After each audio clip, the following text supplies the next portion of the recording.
আসসালামু আলাইকুম। টুম্পাস হেভেন থেকে আমি টুম্পা আছি আপনাদের সাথে। কাছে এবং দূরে যে যেখান থেকে আমার ভিডিওটি দেখছেন, আশা করি আল্লাহর রহমতে সবাই ভালো আছেন। আমিও ভালো আছি আলহামদুলিল্লাহ।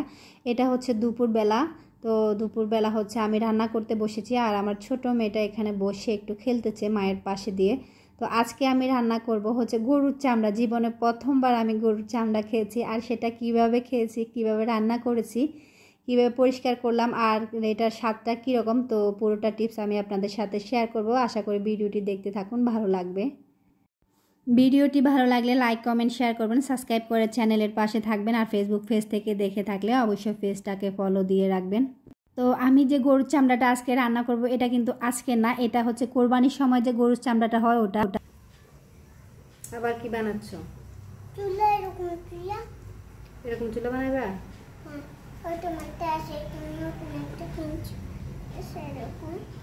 আগেরটা হয় নাই না।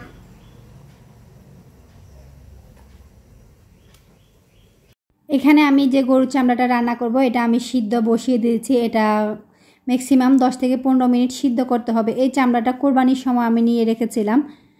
তো এখানে হচ্ছে ও কিছু একটা বানাইছে, সেটা দেখাতে হবে। যাই হোক, ও দেখালো।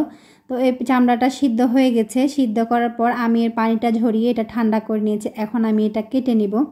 তো যেটা বলছিলাম, কোরবানির সময় যে চামড়াটা হয় গরুর, ওইটা আমি কি করেছি, ডিপ ফ্রিজে রেখে দিয়েছি। ভাবছিলাম তখন এটা একটু করে খেয়ে দেখব।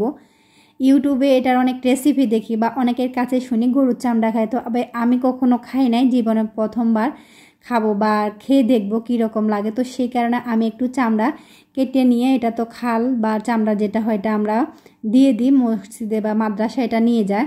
তো সেখান থেকে আমি সামান্য একটু 1 কেজি বা হাফ কেজি হবে এরকম একটু নিয়ে ডিপ ফ্রিজে রেখে দিয়েছিলাম। তো তখন তো অনেক কাজ থাকে, এটা যে পরিষ্কার করব কাটবো সেই সময়টা আর নাই। তো এটা ওইখান থেকে বের করে এখন ভালো করে ধুয়ে পরিষ্কার করে এটা একটু সিদ্ধ করে নিয়েছি। দেখুন এটা কিভাবে ছাড়তে হয়। এটা হচ্ছে যে কি, যেরকম আমরা অনেক সময় আলু ছিলে না, আলুর মতো করে এটা একটু শক্ত হয়ে যায়। শক্ত হলে এটাই আলুর মতো করে খোসাটা, উপরের যে চামড়া, কালো চামড়াটা আছে, পশমগুলো, এগুলো একটু এভাবে ছাড়িয়ে নিয়ে তো কাটতে হয়। তো এইটা কাটার সময় যেটা মনে হচ্ছিল, এটা খাওয়া বা কাটা খুব সহজ কাজ নয়। এটা কাটতে যথেষ্ট সময় লাগছিল, আর এটা একটু পিচ্ছিল টাইপের। এটা কাটার সময় একটু অসুবিধা হচ্ছিল। তো এটা হচ্ছে যে কি, 2-4 জন মানুষ একসাথে থাকলে হয়তো এটা কেটে নেওয়া যেত। আমার কাছে ভাই এত সময় নেই বা এত কষ্ট করার মতো সম্ভব না। তো আমি এইটুকুই কেটে নিয়েছি, আর অনেকক্ষণ টাইম লেগে গেছে এইটুকু কাটতে। তো আমি আর কেটে নিতে পারতেছি না, আমার কাছে বিরক্ত লাগছে। তো আমি এখানে এইটুকু ফেলে দিচ্ছি। যেটা নিয়েছি তার থেকে এই অংশটা আমি ফেলে দেব, কারণ এগুলো আর এখন বসে বসে যে কাটবো অত সময় আমার কাছে নাই। তো এটাই খেয়ে নিই, দেখবো এটা খেলে কীরকম লাগে। তো এটা আমি ধুয়ে এখন চুলায় চলে এসেছি, রান্নাটা বসিয়ে দেব। এখানে তো খুব অল্প পরিমাণে হয়েছে চামড়াটা। তো এটা কেটে নেওয়ার পর খুবই অল্প, তো খুব বেশি মশলা দিচ্ছি না। এখানে সামান্য একটু তেল আর একটু আদা রসুন পেস্ট, সাথে একটু পেঁয়াজ কাটা দিলাম। পেঁয়াজ কুচি দিয়ে একটু ভেজে নিচ্ছি। পেঁয়াজ রসুনটা একটু ভাজা হয়ে গেলে এখানে দিয়ে দিব কিছু গুঁড়া মশলা। তো যেটা বলছি, এটা খেতে কীরকম হয়েছে আমি সেটা একটু বলি। এটা কিন্তু সিদ্ধ করতে হবে, এটা ম্যাক্সিমাম 30 থেকে 40 মিনিট, বা আমি প্রথমে একটু 30-40 মিনিট সিদ্ধ করছি। পরে মনে হচ্ছে না এটা সিদ্ধটা হয় নাই, পরে আরও আমি 15-20 মিনিট সিদ্ধ করে নিয়েছি। আর এটা খেতে হচ্ছে যে কি, আমরা যে বট খাই, বাট বট বা ভুঁড়ির যে টেস্ট আছে এটার কাছাকাছি, তবে পুরোপুরি না।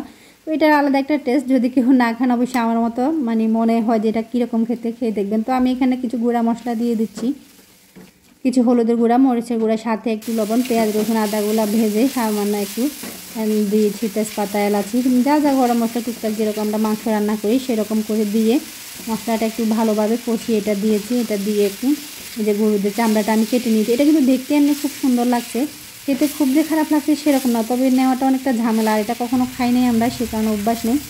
যাই হোক, জীবনে প্রত্যেকটা রেসিপি খাওয়াই দেখা দরকার একবার। তো সেই কারণে একটু খেয়ে দেখলাম আসলে এই জিনিসটা কীরকম। প্রত্যেকটা জিনিসের টেস্ট জানা দরকার, অনেকে খায় বলে।